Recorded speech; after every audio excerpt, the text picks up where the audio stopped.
کون ہو تم؟ چھوڑو مجھے۔ چلاؤ گی؟ اتنی ہی اذیت دوں گا۔ وہ جھک کر سرگوشی کرنے لگا۔ رات کے پہر اچانک اس کی آنکھ گستاخ لمس پر کھلی جب اس کی چیخ حلق میں دبا گیا تھا۔ وہ نہیں جانتی تھی کون تھا، وہ روز اس کے کمرے میں آتا۔ اتنی سیکیورٹی ہونے کے باوجود بھی وہ بہت پکا دشمن تھا جو اس پر اپنا حق جتاتا تھا۔ ان کی شاہ حویلی والوں کی کسی سے بھی اتنی دوستی تھی کہ دوستی رشتہ داری میں بدل گئی اور اب دشمن بن گئے کہ ایک دوسرے کو دیکھنا گوارا نہیں۔ وہ نہیں جانتی تھی کوئی اس پر بہت گہرا حق رکھتا تھا جو روز رات اسے اذیت دیتا کہ ہاتھ سے جانے نہیں دیتا۔ بہت ہوا یہ کھیل، اب تمہیں مجھ سے کوئی بچا نہیں سکتا۔ بہت جلد تمہیں۔ رات کا آخری پہر تھا جب نیند گہری اور خاموشی سنگین ہو جاتی ہے۔ شاہ حویلی کے بلند و بالا در و دیوار میں ایک عجیب سی اداسی چھائی ہوئی تھی۔ فضا میں ایک عجیب سا حبس اور گھٹن تھی۔ حویلی کے کوریڈورز میں لگی پرانی گھڑی کے پینڈولم کی ٹک ٹک پورے دالان میں گونج رہی تھی جو ماحول کو مزید پراسرار بنا رہی تھی۔ سمن اپنے کمرے میں گہری نیند سو رہی تھی مگر اس کی روح کسی انجانے خوف سے بے چین تھی۔ اچانک اسے محسوس ہوا جیسے کمرے کی ہوا کا رخ بدل گیا ہو۔ ایک سرد لہر اس کے وجود پہ ٹکرائی۔ بند آنکھوں کے پیچھے بھی اسے ایک سیاہ حویلے کا احساس ہوا جو اس کے بستر کے عین سرہانے کھڑا اسے تک رہا تھا۔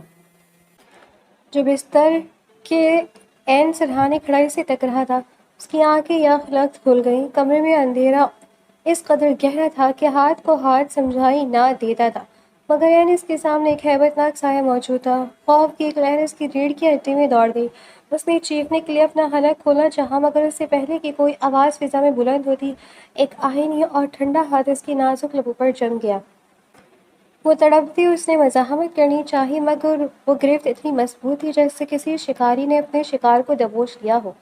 اس کی سانسیں بے ترتیب ہو گئی اور دل کی دھڑکنیں سینے کی قید توڑنے کو بےتاب تھیں۔ جتنا چلاؤ گے اتنی اذیت پاؤ گی۔ وہ سرگوشی سمن کے کان کے پردوں سے ٹکرائی تو اسے لگا جیسے برف پگھل کر اس کی رگوں میں اتر گئی ہو۔ وہ آواز، وہ لہجہ، وہ شاہ زین تھا، وہی شاہ زین جس کا نام سن کر شاہ حویلی کے مردوں کی مٹھیاں بھینج جاتی تھیں اور عورتیں اپنے بچوں کو سینے سے لگا لیتی تھیں۔ ان کا جانی دشمن جس کے خاندان کے ساتھ ان کی دشمنی نسلوں پر محیط تھی۔ شاہ زین اس کی اتنا قریب تھا کہ سمن اس کی گرم سانسیں اپنے گال پر محسوس کر سکتی تھی۔ اندھیرے میں بھی اس کی آنکھیں چمک رہی تھیں۔ ان آنکھوں میں صرف دشمنی کی آنکھ نہیں بلکہ کچھ اور بھی تھا، ایک تپش، ایک گہرا دعویٰ، ایک ایسا حق جو سمن کے سمجھ سے بالاتر تھا۔ تم یہاں کیسے؟ سمن نے اس کے ہاتھ کے نیچے سے دبی دبی آواز میں احتجاج کرنا چاہا مگر اس کے الفاظ صرف ایک مبہم سی بڑبڑاہٹ بن کر رہ گئے۔ شاہ زین نے اپنا چہرہ مزید اس کے قریب کیا یہاں تک کہ اس کی ناک سمن کی پیشانی کو چھونے لگی۔ اس نے اپنی گرفت تھوڑی ڈھیلی کی مگر اس کا دوسرا ہاتھ اب سمن کی گردن کے گرد تھا۔ تمہاری ہمت کیسے ہوئی میرے کمرے میں آنے کی؟ سمن کی آواز کپکپائی مگر اس میں غصہ بھی تھا۔ اگر کسی کو پتہ چل گیا تو میرا بھائی تمہیں زندہ نہیں چھوڑے گا۔ شاہ زین کے لبوں پر ایک تلخ اور زہریلی مسکراہٹ رینگ گئی۔ تمہارے بھائی؟ وہ جو اپنی حدود کی حفاظت نہیں کر سکتے، وہ میرا مقابلہ کریں گے؟ سمن، اس حویلی کا ہر راستہ، ہر دراڑ میرے لیے کھلی ہے۔ میں جب چاہوں جہاں چاہوں آ سکتا ہوں، اور یہ رہی بات ہمت کی تو اپنی ہی ملکیت میں آنے کے لیے کسی کی اجازت یا ہمت کی ضرورت نہیں ہوتی۔ ملکیت؟ سمن کا ذہن چکرا گیا۔ تم پاگل ہو گئے ہو، تم ہمارے دشمن ہو، تم نے ہمارے خاندان کا خون بہایا ہے، ہم نے تمہارا یہ نفرت کبھی ختم نہیں ہو سکتی۔ شاہ زین کی گرفت اچانک سخت ہوئی۔ اس نے سمن کو جھٹکے سے اپنی طرف کھینچا۔ ہاں، شاید یہ نفرت ہی ہے جو مجھے ہر رات یہاں کھینچ لاتی ہے، لیکن یاد رکھنا سمن، تمہارے جسم میں دوڑنے والے خون کے ہر قطرے پر میرا نام لکھا ہے۔ تم چاہو یا نہ چاہو، تم اس خاندان کا جنگ کا وہ مورا ہو جس کی بساط میں نے بچھائی ہے۔ سمن کی آنکھوں سے آنسو نکل کر اس کے تکیے کو بھگونے لگے۔ اس سے اپنی بے بسی پر رونا آ رہا تھا۔ وہ لڑکی جو دن کی روشنی میں سب کی لاڈلی تھی، اس اندھیری رات میں اپنے سب سے بڑے دشمن کے سامنے بے بس کھڑی تھی۔ تم مجھے کیوں اذیت دے رہے ہو؟ وہ سسک اٹھی۔ تمہیں کیا چاہیے؟ شاہ زین کچھ لمحے خاموش رہا۔ کمرے میں موجود تنہائی اب مزید بوجھل ہو گئی تھی۔ اس نے آہستہ سے اپنا ہاتھ سمن کی گردن سے ہٹایا اور اپنی جیب سے کوئی چیز نکالی۔ مجھے وہ چاہیے جو میرا ہے، اس نے دھیمی مگر پرعزم آواز میں کہا۔ اس نے سمن کا لرزتا ہوا ہاتھ اپنے بڑے اور کھردرے ہاتھ میں لیا۔ سمن نے ہاتھ چھڑانے کی کوشش کی مگر شاہ زین نے اسے مضبوطی سے تھامے رکھا۔ کھڑکی کے پردے کی اوٹ سے چاند کی مدھم سی کرنیں کمرے میں داخل ہوئیں اور شاہزین کے ہاتھ میں موجود چیز پر پڑی۔ وہ ایک سونے کی انگوٹھی تھی، قدیم وضع قطع کی، جس پر ایک مخصوص خاندان کا نشان گندا تھا۔ وہ انگوٹھی سمن کے لیے اجنبی تھی، مگر اس کے دل کے کسی کونے میں ایک عجیب سی چبھن محسوس ہوئی۔ یہ دیکھ رہی ہو؟ شاہزین نے انگوٹھی اس کی طرف سامنے کی۔ یہ صرف ایک زیور نہیں ہے سمن، یہ ایک زنجیر ہے، ایک عہد ہے جو برسوں پہلے کیا گیا تھا۔ تمہارے ذہن سے شاید وہ یادیں مٹا دی گئی ہوں، لیکن یہ سونا جھوٹ نہیں بولتا۔ سمن نے حیرت اور خوف کے ملے جلے جذبات سے اس انگوٹھی کو دیکھا۔ یہ کیا ہے؟ میں نہیں جانتی تم کس بارے میں بات کر رہے ہو؟ شاہزین نے اس کا ہاتھ چھوڑ دیا اور ایک قدم پیچھے ہٹا۔ اس کا وجود دوبارہ اندھیرے میں چھپنے لگا۔ بہت جلد جان جاؤ گی، یہ کھیل اب اختتام کی طرف بڑھا ہے۔ بہت ہوا یہ چھپ چھپ کر آنا، اب تمہیں سب کے سامنے میرا ہونا پڑے گا۔ کبھی نہیں، سمن چلائی، مگر اس کی آواز کمرے کی دیواروں سے ٹکرا کر رہ گئی۔ شاہزین نے ایک آخری بار اسے دیکھا۔ اس کی نظروں میں موجود شدت سمن کے حوصلے پست کرنے کے لیے کافی تھی۔ تمہاری نا کی کوئی وقت نہیں ہے سمن، تم میری وہ امانت ہو جسے تمہارے اپنوں نے مجھ سے چھپایا۔ مگر یاد رکھنا، شاہزین اپنی چیزیں واپس لینا جانتا ہے۔ اس سے پہلے کہ سمن کچھ اور کہتی، شاہزین اس سے پہلے کہ سمن کچھ اور کہتی یا کسی کو مدد کے لیے پکارتی، وہ سایہ اتنی ہی تیزی سے غائب ہو گئی جتنا خاموشی سے وہ آیا تھا۔ کمرے کا دروازہ اپنی جگہ بند تھا، کھڑکی کے پردے ساکت تھے، مگر فضا میں شاہزین کے مخصوص پرفیوم کی خوشبو اور اس کی دھیمی سرگوشیاں ابھی موجود تھیں۔ سمن وہیں فرش پر ڈھیر ہو گئی، اس کا پورا وجود کانپ رہا تھا۔ اسے ایسا لگ رہا تھا جیسے وہ کسی ایسے طوفان کی دہانے پر کھڑی ہے جس کی لپیٹ میں شاہ حویلی کے تمام چراغ گل ہونے والے ہیں۔ وہ الفاظ اس کے دماغ میں ہتھوڑوں کی طرح بج رہے تھے۔ وہ کون ہے؟ وہ شاہزین سے کیسے جڑی ہے؟ اور اس انگوٹھی کا راز کیا ہے؟ حویلی کی خاموشی اب اسے کاٹنے کو دوڑ رہی تھی۔ رات کے اس پہر وہ اپنے ہی گھر میں خود کو ایک قیدی محسوس کر رہی تھی، ایک ایسی قیدی جس کی رہائی شاہد اس کے دشمن کے ہاتھ میں تھی۔ باہر کہیں دور ایک الو کے بولنے کی آواز آئی جو منحوس ہونے کا احساس دلا رہی تھی۔ سمن نے خود کو بازو میں سمیٹ لیا۔ آج سے 15 سال پہلے شاہ حویلی اپنی پوری آب و تاب کے ساتھ کھڑی تھی، مگر حویلی کے عین درمیان میں کھڑی وہ تازہ دم دیوار ابھی مکمل ہوئی تھی، جس نے ایک ایک چھت تلے بسنے والے دو بھائیوں کے راستے الگ کر دیے تھے۔ مراد شاہ خاندان کے بزرگ اور حویلی کی مالک اپنے کمرے کے جھروکے سے ایک دیوار کو دیکھ رہے تھے جس نے ان کے جرگے کے دو ٹکڑوں کو بانٹ دیا تھا۔ جلال شاہ ان کی پہلی بیوی کا بیٹا، جو اپنی ماں کی وفات کے بعد سے خود کو تنہا اور محروم سمجھتا تھا، اور وقار شاہ، جو بیگم جان کے وطن سے تھے اور باپ کی بھرپور توجہ کا مرکز ہے۔ دونوں بھائیوں کے درمیان کبھی وہ انسیت پروا نہ چڑھ سکی جو ایک ہی باپ کی اولاد میں ہونی چاہیے تھی۔ یہ دیوار صرف اینٹ اور گارے کی نہیں ہے بیگم، مراد شاہ نے کھانستے ہوئے اپنے قریب کھڑی بیگم جان سے کہا، یہ میری ناکامی کی گواہی ہے۔ جلال کو لگتا ہے میں نے اس کے ساتھ ناانصافی کی اور وقار سمجھتا ہے کہ حویلی کا اصل وارث وہی ہے۔ بیگم جان نے خاموشی سے ان کے کندھے پر ہاتھ رکھا۔ وہ جانتی تھی کہ جلال اور وقار کے درمیان دوری اتنی بڑھ چکی ہے کہ اب صرف ایک ہی راستہ بچا تھا جو شاید ان دونوں کو دوبارہ جوڑ سکے۔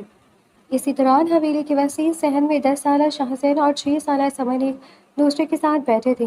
ان معصوم بچوں کو اس نفرت کا ادراک نہیں تھا جو ان کے باپوں کے سینوں میں پل رہی تھی۔ شاہزین بھائی، آپ اس دیوار کے اس پار چلے جائیں گے؟ سمن نے اپنی بڑی بڑی معصوم آنکھوں میں آنسو بھر کر پوچھا۔ اس نے شاہزین کی قمیض کا پلو مضبوطی سے تھام رکھا تھا۔ شاہزین نے، جو اپنی عمر سے زیادہ سنجیدہ تھا، سمن کے سر پر ہاتھ رکھا۔ میں کہیں نہیں جا رہا سمن، دیوار جتنی بھی اونچی ہو جائے میں روز اسے پھلانگ کر تمہارے پاس آؤں گا، لیکن پاپا کہتے ہیں اب ہمیں وہاں نہیں جانا۔ سمن نے سسکتے ہوئے کہا، وہ کہتے ہیں جلال انکل ہمارے دشمن ہیں۔ شاہزین کی آنکھوں میں ایک عجیب سی چمک آئی۔ وہ بڑے ہیں، وہ لڑتے ہیں، ہم نہیں لڑیں گے۔ دیکھو میں تمہارے لیے چاکلیٹ لایا ہوں، کسی کو بتانا مت۔ اس نے اپنی جیب سے ایک پگھلی ہوئی چاکلیٹ نکالی جسے دیکھ کر سمن کے اداس چہرے پر مسکراہٹ پھیل گئی۔ آپ بہت اچھے شاہزین بھائی، آپ ہمیشہ میری فکر کرتے ہیں۔ سمن نے چاکلیٹ لیتے ہوئے کہا۔ کچھ دیر بعد مراد شاہ نے دونوں بیٹوں جلال اور وقار کو اپنے پاس بلایا۔ کمرے میں تناؤ اس قدر تھا کہ سانس لینا بھی مشکل تھا۔ وقار شاہ ایک طرف کھڑے تھے اور جلال شاہ دوسری طرف، دونوں کی نظریں ایک دوسرے سے ٹکرانے سے کتراتی تھیں۔ میں نے تم دونوں کو ایک آخری فیصلہ سنانے کے لیے بلایا ہے، مراد شاہ کی کمزور آواز گونجی۔ تم لوگوں نے دیوار کھڑی کر کر جائیداد بانٹ لی، مگر یاد رکھنا خون کبھی نہیں بٹتا۔ میں اس دنیا سے جا رہا ہوں مگر میں نہیں چاہتا کہ میرے پیچھے یہ حویلی قبرستان بن جائے۔ آپ جو چاہیں کرے بابا سائیں مگر میں ان کے ساتھ آپ ایک دن بھی نہیں گزار سکتا۔ جلال شاہ نے تلخی سے کہا۔ وقار شاہ نے بھی سرد لہجے میں جواب دیا، فیصلہ تو دیوار نے کر دیا ہے، اب بات کرنے کا کیا فائدہ؟ مراد شاہ نے گہرا سانس لیا اور قاضی صاحب کو اندر بلانے کا اشارہ کیا۔ فائدہ اب ہوگا۔ میں نے فیصلہ کیا ہے کہ شاہزین اور سمن کا نکاح ابھی اور اسی وقت پڑھایا جائے گا۔ پورے کمرے میں سکتہ طاری ہو گیا۔ یہ کیا کہہ رہے ہیں آپ؟ وہ ابھی بچے ہیں؟ وقار شاہ نے حیرت سے کہا۔ ہاں وہ بچے ہیں، اس لیے ان کے دلوں میں ابھی تک وہ زہر نہیں بھرا جو تم دونوں کے اندر ہے۔ مراد شاہ نے سختی سے کہا، یہ نکاح اس دیوار کو گرانے کا واحد ذریعہ ہوگا۔ یہ رشتہ تم دونوں بھائیوں کو دوبارہ ایک دسترخوان پر لائے گا۔ اگر تم میری عزت کرتے ہو تو اس فیصلے کے سامنے سر جھکا دو۔ جلال شاہ نے شاہزین کی طرف دیکھا جو دروازے پہ کھڑا یہ سب سن رہا تھا۔ پھر اس نے سمن کو دیکھا جو اپنی گڑیا کے ساتھ کھیل رہی تھی۔ شاید باپ کی بات کی لاش تھی یا ایک انجانہ سا خوف۔ جلال خاموش ہو گیا۔ وقار شاہ نے بھی اپنی ماں بیگم جان کے پر اشارے پر سر جھکا دیا۔ نکاح کی تقریب نہایت سادہ اور خاموش تھی۔ حویلی کی دالان میں جہاں سورج ڈھل رہا تھا، قاضی صاحب نے ان دو معصوم جانوں کو ایک ایسے رشتے میں باندھ دیا جس کی اہمیت وہ ابھی سمجھنے سے قاصر تھے۔ جب قاضی صاحب نے شاہزین سے پوچھا، کیا تمہیں سمن وقار شاہ بعوض 5 لاکھ روپے حق مہر اپنے نگاہ میں قبول ہے؟ شاہزین نے ایک بار سمن کی طرف دیکھا۔ اسے وہ وقت یاد آیا جب سمن چھوٹی سی تھی اور وہ اسے گرنے سے بچاتا تھا۔ اسے یاد آیا کہ وہ کیسے سمن کی فرمائش پر درخت سے آم توڑ کر لاتا تھا۔ اس نے پوری ہمت کے ساتھ کہا، قبول ہے۔ سمن جیسے یہ سب ایک کھیل لگ رہا تھا۔ صرف اتنا سمجھ پائی کہ اب شاہزین بھائی ہمیشہ اس کے ساتھ رہیں گے۔ جب اس کی باری آئی تو اس نے مسکرا کر سر ہلایا، ہاں مجھے قبول ہے۔ نکاح نامے پر دستخط ہوتے ہی مراد شاہ کی آنکھوں میں اطمینان کے آنسو آ گئے۔ انہوں نے دونوں بچوں کو اپنے پاس بلایا، آج سے تم دونوں ایک دوسرے کا لباس ہو۔ مراد شاہ نے شاہزین کا ہاتھ سمن کے ہاتھ پر رکھ کر کہا، شاہزین، سمن تمہاری امانت ہے، اس کی حفاظت کرنا تمہارا فرض ہے، چاہے دنیا ادھر سے ادھر ہو جائے۔ شاہزین نے سمن کے ہاتھ کی نرمی محسوس کی اور اسے مضبوطی سے تھام لیا۔ میں اس کا خیال رکھوں گا دادا سائیں، میں اسے کبھی رونے نہیں دوں گا۔ سمن نے معصومیت سے پوچھا، شاہزین بھائی کیا اب ہم روز کھیلیں گے؟ شاہزین نے مسکرا کر سر ہلایا، ہاں سمن، اب ہم ہمیشہ ساتھ رہیں گے۔ مگر یہ خوشی عارضی تھی۔ مراد شاہ کے انتقال کے چند ماہ بعد ہی وقار شاہ کی نیت بدل گئی۔ جائیداد کی حوث اور جلال شاہ کی طرف سے بڑھتی ہوئی نفرت نے وقار کو مجبور کر دیا کہ وہ اس رشتے کو جڑ سے اکھاڑ پھینکے۔ ایک رات وقار شاہ نے بیگم جان سے کہا، امی یہ نکاح صرف ایک کاغذ پر رکھ رہا ہے، سمن بہت چھوٹی ہے، اسے کچھ یاد نہیں رہے گا، میں اپنی جائیداد جلال کے بیٹے کو نہیں دوں گا، ہمیں سمن کے ذہن سے یہ سب نکالنا ہوگا۔ بیگم جان نے مخالفت کی مگر وقار شاہ کی ضد کے آگے وہ ہار گئیں۔ سمن کو یہ باور کروایا گیا کہ شاہزین اور اس کا خاندان ان کا سب سے بڑا دشمن ہے۔ دوسری طرف جلال شاہ کی وفات کے بعد شاہزین اکیلا رہ گیا، مگر اس کے ذہن میں وہ نکاح، وہ وعدہ اور سمن کا وہ لرزتا ہوا ہاتھ ہمیشہ کے لیے نقش ہو گیا۔ وہ دیوار کے اس پار سے سمن کو دیکھتا مگر سمن کی آنکھوں میں اب اس کے لیے صرف اجنبیت اور نفرت تھی۔ نفرت کی اس دیوار نے شاید گھر بانٹ دیے تھے مگر شاہزین نے قسم کھائی تھی کہ وہ ایک دن اسی دیوار کی اینٹ سے اینٹ بجا کر سمن کو اپنا حق بنا کر لے جائے گا۔ حویلی کے وسیع اور اس ڈائننگ ہال میں فضا بھوجل اور حب زدہ تھی۔ ناشتے کی میز سج چکی تھی۔ جاگیردار وقار سفید کنف لکڑ سوٹ میں ملبوس میز کی صدارت کر رہے تھے۔ ان کے چہرے کی جھریاں اور سخت تاثرات ان کی روبدار شخصیت کی عکاسی کر رہے تھے۔ ان کے بائیں جانب ان کا اکلوتا بیٹا زاویار بیٹھا تھا جس کی آنکھوں میں غصے کی سرخی ابھی سے نمایاں تھی۔ وہ حدیں پار کر رہے بابا سائیں، زاویار نے چھری کانٹا پلیٹ پر پٹکتے ہوئے کہا۔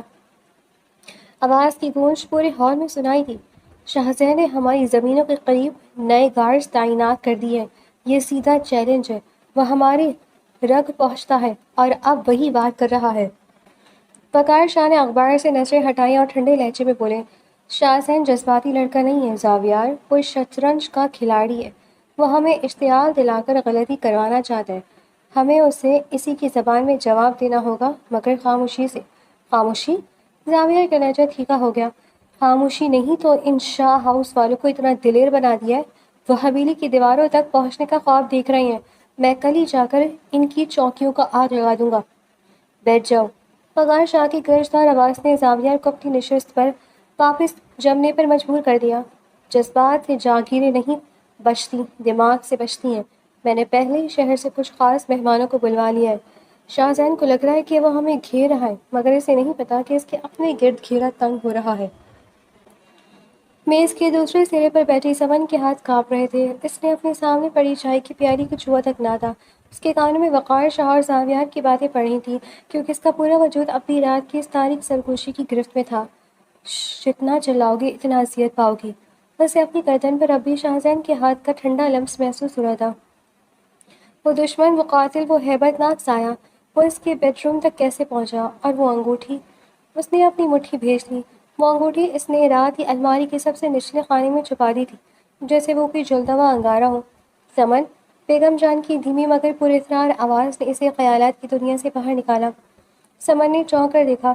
دادی جان اپنی مخصوص سفید چادر اوڑھے تسبیح ہاتھ میں لیے اسے بغور دیکھ رہی تھی. ان کی گہری بصیرت والی آنکھوں سے کچھ چھپانا ناممکن تھا. تم نے کچھ کھایا نہیں بیٹی؟ طبیعت تو ٹھیک ہے؟ بیگم جان نے پیار سے پوچھا. سمن نے زبردستی ایک مسکراہٹ اپنے لبوں پر سجائی. جی دادی جان، بس ذرا سر میں درد ہے. زاویہ نے تنزیہ نظر سمن پر ڈالی. سر میں درد ہو گئی؟ رات بھر اگر ڈراؤنے خواب دیکھو گی. ویسے بھی اس حویلی کی ہوا آج کل کچھ زیادہ زہریلی ہو گئی ہے. وقار شاہ اور زاویار شاہ ناشتہ ادھورا چھوڑ کر اٹھ کھڑے ہوئے. ہم کچہری جا رہے ہیں، شام تک واپس ہوگی. تم گھر سے باہر قدم مت نکالنا سمن، باہر حالات ٹھیک نہیں ہیں. وقار شاہ نے ہدایت دی اور دونوں باہر نکل گئے. ہال میں اب صرف سمن اور بیگم جان رہ گئی تھی. نوکر جا کر برتن سمیٹنے لگے تو بیگم جان نے انہیں اشارے سے جانے کو کہا. جب خاموشی مکمل ہو گئی تو سمن نے اپنی کرسی دادی کے قریب کی. اس کا دل زور زور سے دھڑک رہا تھا. وہ سوال جو برسوں سے اس کے اندر دبا ہوا تھا آج زبان پر آنے کے لیے بےتاب تھا. دادی جان، سمن نے ہچکچاتے ہوئے بات شروع کی. یہ دشمنی، یہ نفرت آخر شروع کہاں سے ہوئی؟ ہم شاہ ہاؤس والوں کا نام سنتے ہی مرنے مرانے پر کیوں اتر آتے ہیں؟ بیگم جان کے ہاتھ میں چلتی تسبیح ایک دم رک گئی. ان کے چہرے پر ایک گہرا دکھ لہرایا جسے کسی نے برسوں پرانے زخم سے پٹی ہٹا دی ہو. انہوں نے ایک لمبی اور بوجھل سانس لی اور کھڑکی سے باہر پھیلے ہوئے اجاڑ باغ کو دیکھنے لگی. کچھ سوالات کے جوابات سوالوں سے بھی زیادہ تکلیف دہ ہوتے ہیں سمن، انہوں نے دھیمی آواز میں کہا. لیکن مجھے جاننا ہے، سمن نے اصرار کیا. کیا ہم ہمیشہ سے ایسے ہی تھے؟ کیا کبھی ہمارے درمیان دوستی نہیں تھی؟ بیگم جان کی آنکھوں میں ایک اجنبیت سی چمک آئی. شاید یادوں کی چمک. نہیں بیٹی، دوستی تو بہت چھوٹا لفظ ہے. ہمارے خاندان تو ایک روح اور دو قالب تھے. وقار اور شاہزین کے والد جلال شاہ بچپن کی یار تھے. ان کی دوستی کی مثالیں پورے علاقے میں دی جاتی تھیں. ہم ایک دوسرے کے دکھ سکھ کے ساجھی تھے. سمن حیرت سے انہیں دیکھنے لگی. پھر ایسا کیا ہوا کہ سب کچھ راکھ ہو گیا؟ بیگم جان نے تسبیح میز پہ رکھ دی اور سمن کا ہاتھ اپنے ہاتھوں میں لیا. ان کے ہاتھ بوڑھے اور لرزتے ہوئے تھے مگر ان میں ایک عجب سی تپش تھی. ایک غلط فہمی، ایک انا اور ایک ایسا فیصلہ جس نے تقدیروں کے دھاگے الجھا دیے. بیگم جان کی آواز بھر آئی ہوئی تھی.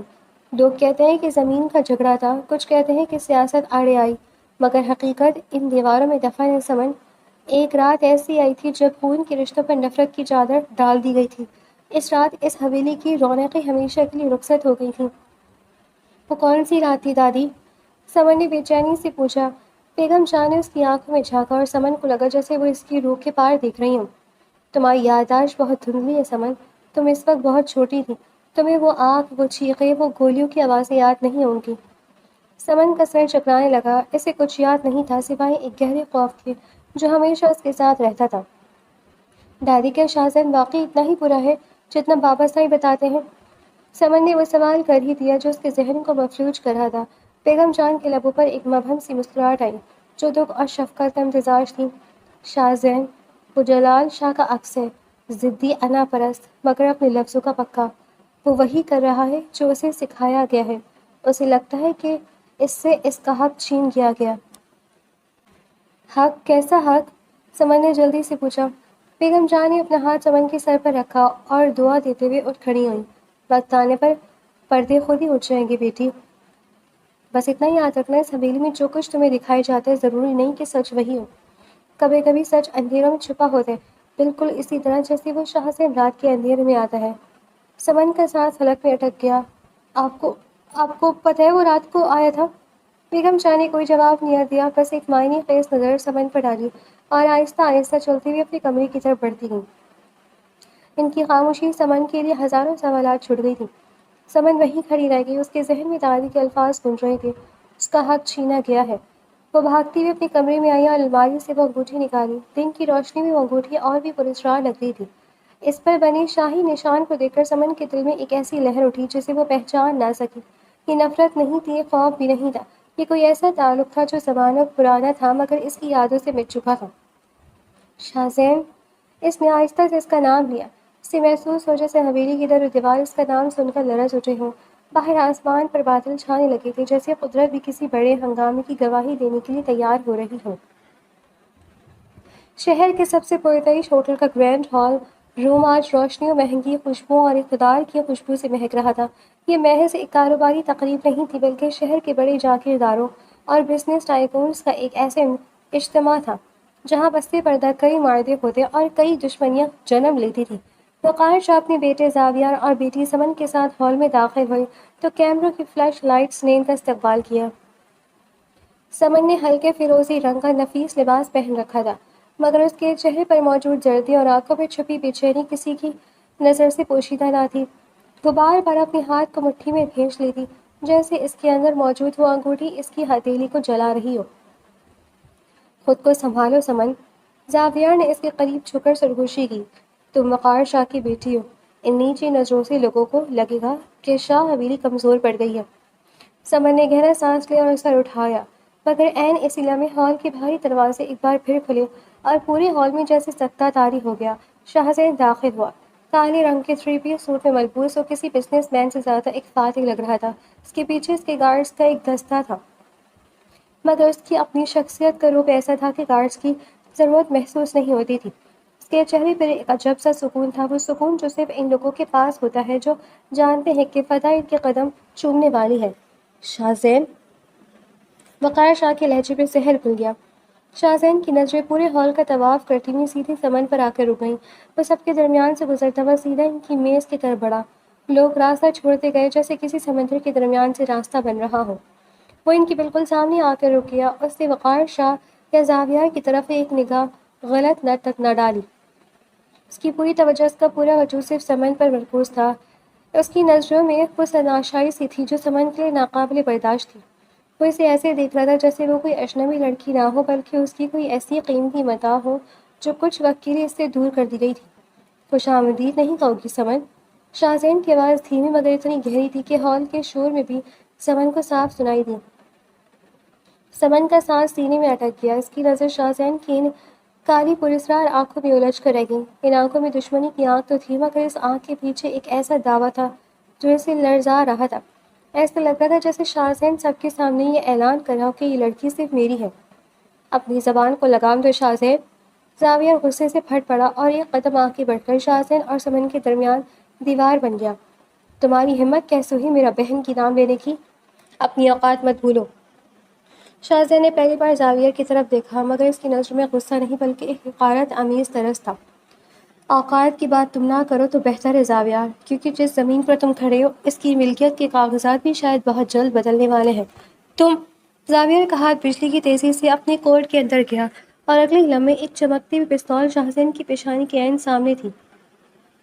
ہال میں موجود خواتین کی چیخیں نکل گئی، گارڈز نے اپنی پوزیشن سنبھالی اور فضا میں تناؤ اس حد تک بڑھ گیا کہ لگ رہا تھا ابھی کچھ ہو جائے گا۔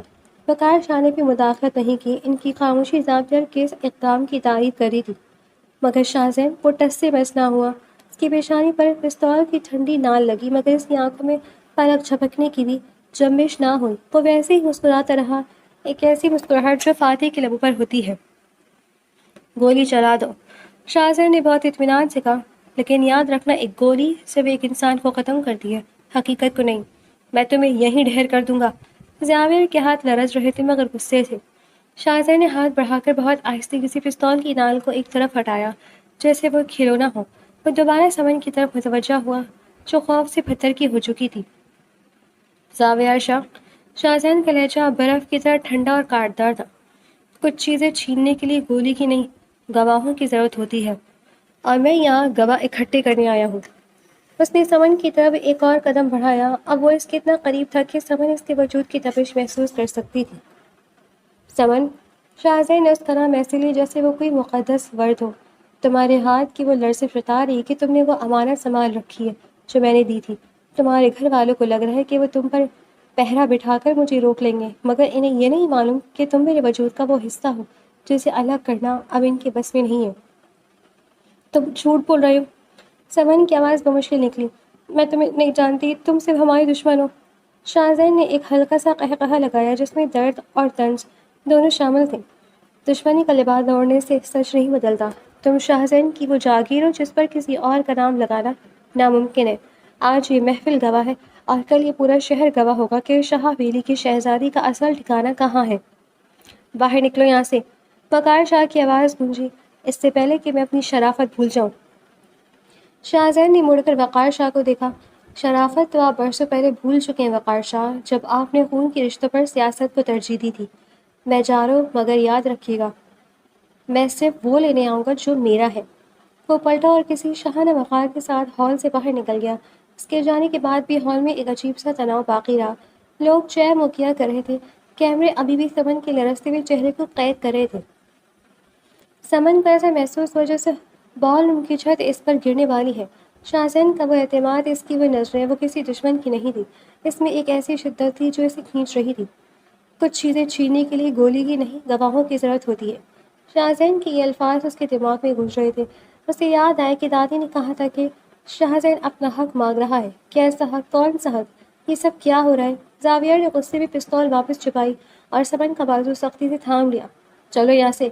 اس کمینی کی اتنی ہمت کہ سب کے سامنے ہمیں نیچا دکھائے۔ سمن خاموشی سے اس کے ساتھ چلنے لگی، مگر اس کے قدموں میں اب وہ ہمت نہیں تھی۔ ہوٹل سے باہر نکلتے وقت ٹھنڈی ہوا سمن کے چہرے سے ٹکرائی، مگر اسے سکون نہ ملا۔ اسے لگا جیسے اندھیرے میں کہیں سے شاہزین کی آنکھیں ابھی بھی اسے دیکھ رہی ہیں اور کہہ رہی ہیں، تم میری ہو سمن، اور یہ پورا جہاں اس کا گواہ بنے گا۔ گاڑی میں بیٹھتے ہوئے سمن نے محسوس کیا کہ اس کی مٹھی میں چھپی وہ انگوٹھی اب اسے نہیں جلا رہی تھی، بلکہ اسے ایک عجیب سا تحفظ دے رہی تھی۔ وہ خوفزدہ تھی، مگر اس خوف کے پیچھے ایک تجسس بھی تھا، اپنے ہی ماضی کو جاننے کا تجسس، اور اس دشمن کو سمجھنے کا تجسس جو اسے اپنی ملکیت کہہ رہا تھا۔ گاڑی کی تیز رفتاری اور جھٹکوں نے سمن کے سر میں درد پیدا کر دیا تھا۔ جب اس کی آنکھ کھلی تو اس نے خود کو ایک وسیع اور عریض کمرے میں پایا، جس کی دیواریں پتھریلی اور چھت اونچی تھی۔ کھڑکیوں پر لگے بھاری لوہے کے جھروں سے باہر کا اندھیرا صاف دکھائی دے رہا تھا۔ جاگ گئی تم؟ شاہزین کی آواز کمرے کے کونے سے ابھری۔ وہ ایک کرسی پر بیٹھا خاموشی سے اسے دیکھ رہا تھا۔ تم تم یہاں کیسے؟ تم نے مجھے اغوا کیا؟ سمن بستر سے اٹھی، اس کی آواز کانپ رہی تھی، جس میں ایک عجیب سی حیرت تھی۔ تمہاری ہمت کیسے ہوئی؟ میرے بابا اور بھائی تمہیں زندہ دفن کر دیں گے شاہزین۔ تم ایک نیچ دشمن ہو، ایک گھٹیا انسان ہو۔ شاہزین اٹھا اور آہستہ آہستہ اس کی طرف بڑھنے لگا۔ اس کے چہرے پر کوئی پیشمانی نہیں تھی۔ نیچ، گھٹیا، دشمن، اور کوئی لفظ بچا ہے تمہاری لغت میں مجھے برا بھلا کہنے کے لیے؟ نفرت کرتی ہوں میں تم سے۔ سمن چلائی، اس کی آنکھوں سے غصے کے آنسو بہنے لگے۔ تم نے ہمیں اذیت دی، ہماری زمینوں پر قبضہ کیا، اور اب یہ اغوا! آخر تم کیا چاہتے ہو؟ شاہزین نے اسے بازو سے پکڑا اور جھٹکے سے دیوار سے لگا دیا۔ سمن کا سانس رک گیا۔ اس کی آنکھیں شاہزین کی آنکھوں کے بالکل سامنے تھی، جہاں ایک عجیب سا کرب اور شدت رقص کر رہا تھا۔ تم جسے دشمنی سمجھ رہی ہو وہ میری حفاظت ہے سمن۔ شاہزین کی آواز دبی دبی مگر گرجدار تھی۔ حفاظت؟ سمن نے تنزن قہقہ لگایا۔ اغوا کر کے حفاظت کر رہے ہو؟ ہاں۔ شاہزین نے اس کے چہرے کے قریب جھک کر کہا، کیونکہ تمہاری اس حویلی میں تمہارے دشمن تم سے زیادہ قریب ہیں۔ تمہارے اپنوں نے تمہیں مجھ سے دور کرنے کے لیے، اس رشتے کو مٹانے کے لیے تمہاری یادداشت سے میرا نام تک خروش ڈالا، تاکہ تم وہ سب بھول جاؤ جو بچپن میں ہوا تھا۔ تم کیا بکواس کر رہے ہو؟ سمن نے اسے دھکا دینے کی کوشش کی، مگر وہ اپنی جگہ سے نہ ہلی۔ میں سچ کہہ رہا ہوں۔ شاہزین کا لہجہ اچانک نرم ہو گیا۔ تمہیں یاد نہیں وہ بارش والی رات، وہ قاضی جو تمہارے دادا نے بلوایا تھا؟ سمن کا سر چکرانے لگا۔ نکاح؟ تم ہوش میں تو؟ میرا نکاح تم سے کیسے ہو سکتا ہے؟ ہو چکا ہے۔ شاہزین نے اس کا ہاتھ تھام کر اپنے سینے پر رکھا، جہاں دل زور زور سے دھڑک رہا تھا۔ برسوں پہلے جب ہمارے خاندانوں کی دشمنی کو ختم کرنے کے لیے صلح کی صورت میں ہمارا نکاح کیا گیا تھا، تم صرف 6 سال کی تھی اور میں 10 سال کا، لیکن وہ نکاح سیاست کی نظر کر دیا گیا۔ تمہارے باپ کو جائیداد عزیز تھی، اسے لگا کہ اگر یہ رشتہ قائم رہا تو اسے آدھی زمین شاہ ہاؤس کو دینی پڑے گی، اس لیے اس نے سارا کھیل پلٹ دیا۔ اس نے تمہیں بتایا کہ میں تمہارا دشمن ہوں، اس نے تمہیں وہ سب بھلانے دیا جو ہم نے ساتھ گزارا تھا۔ نہیں، یہ جھوٹ ہے۔ سمن بڑبڑائی مگر اس کے ذہن میں وہ دھندلا سمندر یاد آنے لگا۔ اگر یہ سچ ہے تو تم اب تک خاموش کیوں تھے؟ میں خاموش نہیں تھا، شاہزین نے تلخی سے کہا۔ میں حق مانگ رہا تھا مگر تمہارے باپ نے اس حق کے بدلے مجھے گولیاں دیں۔ میں تمہیں زبردستی نہیں لے جانا چاہتا تھا مگر وہ تمہیں کسی اور کے حوالے کرنے والے تھے۔ میں اپنے حق کی چیز کسی غیر کے ہاتھ میں نہیں جانے دے سکتا۔ سمن اس انکشاف کے زیر اثر جیسے چپ سی ہو گئی۔ اچانک باہر گولیوں کی تھڑتھڑاہٹ اور گاڑیوں کے بریک لگنے کی آوازیں گونجی۔ سمن کا دل زور سے دھڑکا۔ وقار شاہ آ گئے۔ شاہزین کے لبوں پر ایک سرد مسکراہٹ آئی۔ اس نے اپنی کمر سے پستول نکالی۔ آج گواہ بھی ہوں گے اور فیصلہ بھی۔ باہر کا منظر کسی میدان جنگ کا نقشہ پیش کر رہا تھا۔ پولیس کی گاڑیاں اور وقار شاہ کے مسلح گارڈز نے فارم ہاؤس کے گھیرے میں لے لیا تھا۔ زاویہ غصے میں پاگل ہو رہا تھا۔ شاہزین باہر نکلو بزدل انسان، میری بہن کو چھوڑ دو ورنہ اس فارم ہاؤس کو تمہارا قبرستان بنا دوں گا۔ زاویہ کی آواز گونجی۔ شاہزین نے سمن کا ہاتھ پکڑا اور اسے ہال کی طرف لے گیا۔ آؤ سمن، دیکھو تمہارے محافظ کیسے تمہارا سہاگ اجاڑنے آئے ہیں۔ تم پاگل ہو، وہ تمہیں مار دیں گے، سمن چلائی۔ جیسے ہی وہ ہال کے بڑے دروازے کے قریب پہنچے ایک گولی شیشے کو چیرتی ہوئی اندر آئی۔ شاہزین نے پھرتی سے سمن کو گھمایا اور اسے اپنے وجود کے پیچھے چھپا لیا۔ تم ٹھیک ہو؟ شاہزین نے بے چینی سے پوچھا۔ سمن نے دیکھا کہ شاہزین کے کندھے سے خون رس رہا تھا۔ ایک گولی اسے چھو کر گزری تھی۔ شاہزین تمہارا خون نکل رہا ہے۔ سمن کی آواز میں پہلی بار نفرت کی جگہ فکر آئی۔ کچھ نہیں ہوتا، شاہزین نے دانت پیستے ہوئے کہا اور باہر کی طرف فائرنگ شروع کر دی۔ باہر سے وقار شاہ اور زاویہ گارڈز کے ساتھ اندر داخل ہو رہے تھے۔ فضا دھوئیں اور بارود کی بو سے بھر گئی۔ شاہزین سمن کو بچاتے ہوئے پیچھے ہٹ رہا تھا کہ اچانک ایک اور گولی شاہزین کے بازو میں لگی۔ وہ لڑکھڑا کر گرا مگر اس نے سمن کا ہاتھ نہیں چھوڑا تھا۔ نہیں، سمن نے اس کے پاس زمین پر بیٹھ کر، رکو، فائرنگ بند کرو۔ زاویہ پستول تانے ہال میں داخل ہوا۔ اس کی آنکھ میں خون اترا ہوا تھا۔ آج تمہارا قصہ ختم شاہزین۔ اس نے پستول کا نشانہ شاہزین کے ماتھے پر لیا۔ زاویہ نہیں۔ سمن شاہزین کے سامنے ڈھال بن گئی۔ یہ زخمی ہے، اسے چھوڑ دو۔ ہٹ جاؤ سمن۔ وقار شاہ کی گرجدار آواز گونجی۔ وہ بھی اندر داخل ہو چکے تھے۔ اس سانپ کا سر کچلنا ضروری ہے، اس نے ہماری عزت پر ہاتھ ڈالا ہے۔ عزت؟ شاہزین نے تکلیف کے باوجود ایک قہقہ لگایا۔ وقار شاہ، عزت وہ ہوتی ہے جو سچ پر مبنی ہو۔ آپ نے تو اپنی بیٹی کو ایک جھوٹ کی بنیاد پر پالا ہے۔ خاموش ہو جاؤ۔ زاویہ نے ٹریگر پر انگلی دبائی۔ رک جاؤ۔ ایک کڑک دار آواز نے سب کے ہاتھ روک دیے۔ ہال کے دروازے پر دادی بیگم کھڑی تھی۔ ان کے پیچھے کچھ پرانے خاندانی ملازم اور ایک بوڑھا شخص تھا جس کے ہاتھ میں کچھ کاغذ تھے۔ دادی بیگم کے چہرے پر جلال اور آنکھوں میں آنسو تھے۔ دادی جان، آپ یہاں؟ زاویہ حیران رہ گیا۔ ہاں، میں یہاں ہوں، یہ گناہ دیکھنے کے لیے کہ میرا پوتا اپنی ہی بہنوں پر گولی چلائے گا۔ دادی بیگم کی آواز کانپ رہی تھی مگر اس میں حکم تھا۔ پورے ہال میں سکتہ داری ہو گیا۔ وقار شاہ کا چہرہ زرد پڑ گیا۔ بہنوئی، دادی آپ کا دماغ تو ٹھیک ہے؟ زاویہ نے ہکا بھکا ہو کر پوچھا۔ میرا دماغ بالکل ٹھیک ہے، تمہارے باپ کی نیت خراب تھی۔ بیگم جان نے آگے بڑھ کر وقار شاہ کی طرف اشارہ کیا۔ بولو وقار، کیوں خاموش ہو؟ بتاؤ ان بچوں کو کہ ان کا نکاح آج سے 15 سال پہلے اسی حویلی کے دالان میں ہوا تھا۔ بتاؤ کہ تم نے اپنی جائیداد کی لالچ میں شاہزین کے والد کو دھوکہ دیا اور اس نکاح نامے کو جلا کر راکھ کرنے کی کوشش کی۔ امی، یہ کیا کہہ رہی ہیں آپ؟ وقار شاہ نے ہکلاتے ہوئے کہا۔ وہ تو صرف ایک سمجھوتا تھا۔ سمجھوتا نہیں، اللہ کے سامنے کیا گیا عہد تھا۔ بیگم جان نے سمن کی طرف دیکھا جو پتھر کی مورتی بنی کھڑی تھی۔ سمن بیٹی، تم بہت چھوٹی تھی اس لیے تمہیں یہ سب یاد نہیں ہے۔ تمہارے باپ نے یہ سب اس لیے کیا کیونکہ شاہزین کے والد نے وصیت کی تھی کہ نکاح کی صورت میں تمہاری جائیداد کا ایک بڑا حصہ شاہزین کے نام منتقل ہو جائے گا۔ اس دولت کی خاطر تمہارے باپ نے ایک ہنستا کھیلتا رشتہ دشمنی میں بدل دیا۔ یہ جھوٹ ہے، زاویہ چلایا۔ بابا، یہ سچ نہیں ہے نا؟ وقار شاہ نے نظریں جھکا لی۔ ان کی خاموشی سب سے بڑا اعتراف تھا۔ سمن نے اپنے باپ کو دیکھا، پھر اپنے زخمی دشمن کو، جو اصل میں اس کا اپنا تھا۔ اس کے ذہن میں پرانی تصویریں ایک فلم کی طرح چلنے لگیں۔ وہ چھوٹا لڑکا جو اسے گڑیاں لا کر دیتا تھا، وہ لڑکا جو اسے چوٹ لگنے پر رو پڑتا تھا، وہ شاہزین تھا۔ شاہزین؟ سمن کی آواز میں درد کی انتہا تھی۔ اس نے شاہزین کے زخمی ہاتھ کو اپنے ہاتھوں میں لے لیا۔ تم نے یہ سب کیوں سہا؟ تم نے مجھے پہلے کیوں نہیں بتایا؟ شاہزین نے کمزوری سے مسکرا کر اسے دیکھا۔ میں بتا رہا تھا سمن، اگر تم ہمیشہ مجھے دشمن سمجھتی آئی تھی۔ میں نے کہا تھا نا، کچھ چیزیں چھیننے کے لیے گولی کی نہیں، گواہوں کی ضرورت ہوتی ہے۔ دیکھ لو آج تمہاری دادی اور یہ نکاح ہوا، سب گواہ ہیں۔ زاویار کے ہاتھ سے پستول گر گئی۔ وہ اپنے باپ کی طرف نفرت سے دیکھنے لگا۔ صرف زمین کے لیے آپ نے اپنی بیٹی کی زندگی اور ہماری غیرت کو بیچ دیا۔ بیگم جان نے آگے بڑھ کر شاہ زین کے سر پر ہاتھ رکھا۔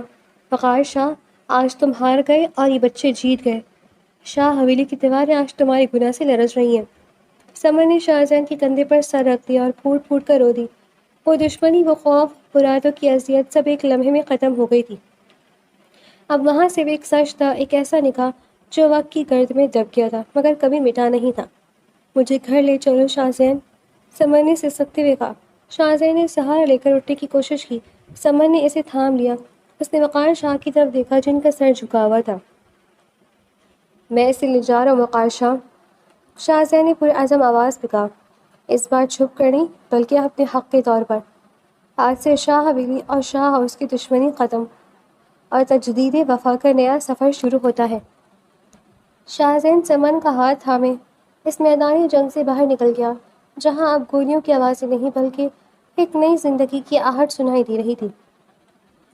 بیگم جان کی آنکھوں میں اطمینان کے آنسو تھے کیونکہ برسوں بعد ان کے خاندان پر چھائی ہوئی کالی گھٹا چھٹ چکی تھی۔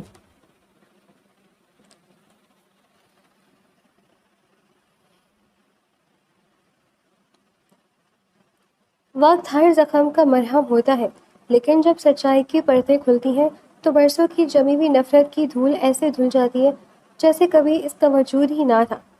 شاہ حویلی اور شاہ ہاؤس کے درمیان وہ اونچی دیوار جو کبھی دشمنی کی علامت تھی اب منہدم ہو چکی تھی۔ دونوں جاگیروں کے درمیان ایک کشادہ راستہ بنا دیا گیا تھا جس پر اب گارڈز نہیں ہوتے تھے بلکہ پھولوں کے پودے مسکرا رہے تھے۔ رخصتی سے ایک دن پہلے شاہ حویلی کے اسی دالان میں جہاں کبھی گولیوں کی تھڑتھڑاہٹ گونجتی تھی، آج وقار شاہ اکیلے بیٹھے تھے۔ ان کا روب دار چہرہ اب ندامت کی لکیروں سے بھرا ہوا تھا۔ سمن ان کے پاس آئی اور خاموشی سے ان کے قدموں بیٹھ گئی۔ بابا سائیں، اس نے دھیمی آواز میں پکارا۔ وقار شاہ نے چونک کر اپنی بیٹی کو دیکھا جس کے ہاتھوں پہ لگی مہندی کی خوشبو پورے دالان میں مہک رہی تھی۔ انہوں نے کانپتے ہاتھوں سے سمن کا سر تھاما۔ سمن بیٹی، مجھے نہیں معلوم میں تم سے معافی کیسے مانگوں۔ ان کی آواز بھرائی ہوئی تھی۔ میں نے جائیداد کے لالچ میں نہ صرف ایک معصوم رشتے کا گلا گھونٹا بلکہ اپنی بیٹی کے ذہن کو بھی ایک ایسی اذیت میں رکھا جس کا کوئی علاج نہیں تھا۔ سمن کی آنکھوں میں آنسو آ گئے۔ بابا، جو ہو گیا اسے بھول جائے، اب سب ٹھیک ہے نا؟ کچھ ٹھیک نہیں ہے سمن، جب تک میں اپنی اسی غلطی کا اعتراف نہ کر لوں۔ وقار شاہ نے ایک فائل اس کی طرف بڑھائی۔ یہ تمہاری جائیداد کے وہ کاغذات ہیں جن کے لیے میں نے تمہیں شاہ زین سے دور رکھا۔ میں یہ سب تمہارے نام کر رہا ہوں۔ اور شاہ زین، وہ لڑکا واقعی جلال شاہ کا بیٹا نکلا۔ اس نے ایک بار بھی مجھ سے انتقام لینے کا نہیں سوچا بلکہ اس نے ہر قدم پر تمہاری اور ہماری عزت کی حفاظت کی۔ اس نے اپنے عہد کو نبھایا۔ سمن نے اپنے باپ کا ہاتھ چوم لیا۔ آپ نے مجھے معافی مانگ کر بہت بڑا کر دیا ہے بابا، میں اب سکون سے اپنے گھر جا سکوں گی۔ وقار شاہ نے مسکرا کر اسے دیکھا۔ وہ تمہارا اصل گھر ہے بیٹی، جہاں تمہارا سہاگ تمہارا انتظار کر رہا ہے۔ وقار شاہ نے یہ کہتے ہوئے محبت سے سمن کے سر پر ہاتھ رکھا۔ شاہ حویلی آج دلہن کی طرح سجی ہوئی تھی۔ روشنیوں کا سیلاب تھا اور فضا میں خوشیوں کے گیت گونج رہے تھے۔ زاویہ جو کبھی شاہ زین کے نام پر پستول نکال لیتا تھا آج خود بارات کا استقبال کر رہا تھا۔ جب شاہ زین بارات لے کر پہنچا تو اس کے چہرے پر وہ مخصوص سکون اور وقار تھا مگر اس بار اس کی آنکھوں میں صرف محبت کی چمک تھی۔ رخصتی کا وقت آئے تو پورا خاندان آبدیدہ تھا۔ بیگم جان نے سمن کا ہاتھ شاہ زین کے ہاتھ میں دیا اور بڑے مان سے کہا، شاہ زین، میں نے اپنی امانت تمہیں سونپ دی ہے، اس کا خیال رکھنا۔ اس نے بہت دکھ دیکھے ہیں، اب اس کی آنکھوں میں آنسو مت آنے دینا۔ شاہ زین نے نہایت ادب سے بیگم جان کے ہاتھ چومے اور سمن کی طرف دیکھا جو گھونگھٹ میں چھپی ہوئی تھی۔ بیگم جان، یہ میری امانت نہیں، میری زندگی ہے، میں اسے کبھی رونے نہیں دوں گا۔ سمن نے جب شاہ زین کا ہاتھ تھاما تو اسے وہی مضبوط گرفت محسوس ہوئی جو اسے اس خوفناک رات کو محسوس ہوئی تھی، مگر اب اس گرفت میں اسے دنیا کا سب سے بڑا تحفظ محسوس ہو رہا تھا۔ شاہ ہاؤس پہنچنے کے بعد تمام رسمیں پوری ہوئیں۔ شاہ زین سمن کو لے کر اوپر کی منزل کی طرف بڑھا۔ جب وہ کمرے کے سامنے پہنچے تو سمن ایک لمحے کے لیے ٹھٹک گئی۔ یہ وہی کمرہ تھا جہاں شاہزین پہلی بار اسے ڈرانے آیا تھا. وہی دروازہ، وہی کھڑکی، وہی فضا. شاہزین نے دروازہ کھولا اور سمن کا ہاتھ تھام کر اسے اندر لے آیا. کمرے میں مدھم روشنی تھی اور گلاب کی پتیوں کی بھینی بھینی خوشبو رچی بسی تھی. شاہزین نے دروازہ بند کیا اور سمن کے سامنے آ کر کھڑا ہو گیا. سمن نے گھبراہٹ میں نظر جھکا لی. اسے وہ رات یاد آ گئی جب یہاں صرف اندھیرا اور خوف تھا. یاد ہے یہ جگہ؟ شاہزین نے دھیمی اور ریشمی آواز پوچھا. سمن نے خاموشی سے سر ہلایا. شاہزین نے آگے بڑھ کر سمن کا گھونگھٹ الٹ دیا. چاند کی روشنی کھڑکی سے جھنک کر اس کے خوبصورت چہرے پر پڑ رہی تھی، جس سے وہ کسی پری جیسی لگ رہی تھی. شاہزین نے اس کی ٹھوڑی پکڑ کر اس کا رخ اپنی طرف کیا. اس رات میں نے تم سے کہا تھا نا کہ جتنا چلاؤ گی اتنی اذیت پاؤ گی. وہ مسکرایا، ایک ایسی مسکراہٹ جس میں شرارت اور بے پناہ محبت تھی. بہت ہوا یہ خوف کا کھیل سمن، اب محبت شروع ہوتی ہے. سمن کی پلکیں لرزیں.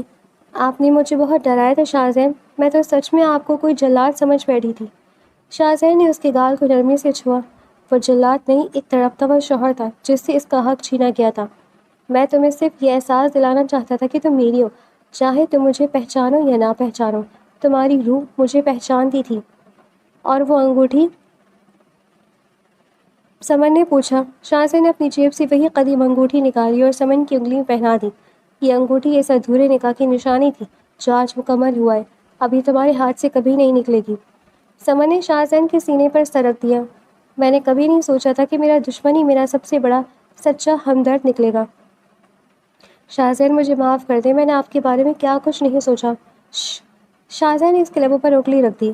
معافی دشمنوں سے مانگی جاتی ہے، اپنوں سے نہیں. تم میری وہ قید ہو جس سے میں کبھی رہا نہیں ہونا چاہتا.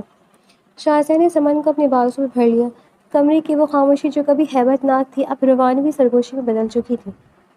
سمن، شاہزین نے اس کے کان کے قریب سرگوشی کی. تمہیں اب کسی سے ڈرنے کی ضرورت نہیں ہے. شاہ حویلی کی شہزادی اب شاہ ہاؤس کی ملکہ ہے. سمن نے مسکرا کر اسے دیکھا. اس کی آنکھوں میں اب کوئی خوف نہیں تھا، صرف اپنے جیون ساتھی کے لیے بے پناہ پیار تھا.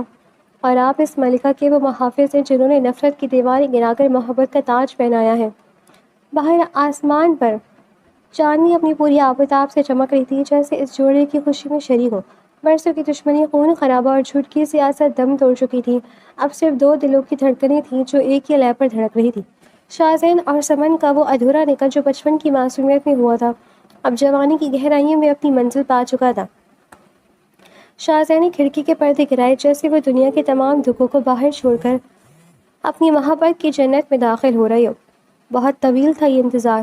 شاہزین نے سمن کی پیشانی چومتے ہوئے کہا، مگر انجام بہت خوبصورت ہے. سمن نے دھیمے سے جواب دیا، اور یوں نفرت کی راکھ سے محبت کا ایک ایسا پورا پروان چڑھا جس کی خوشبو نے دو خاندانوں کو ہمیشہ کے لیے ایک کر دیا. دونوں کی محبت کی کہانیاں اب لازوال عشق کی داستان بن کر مکمل ہو چکی تھی.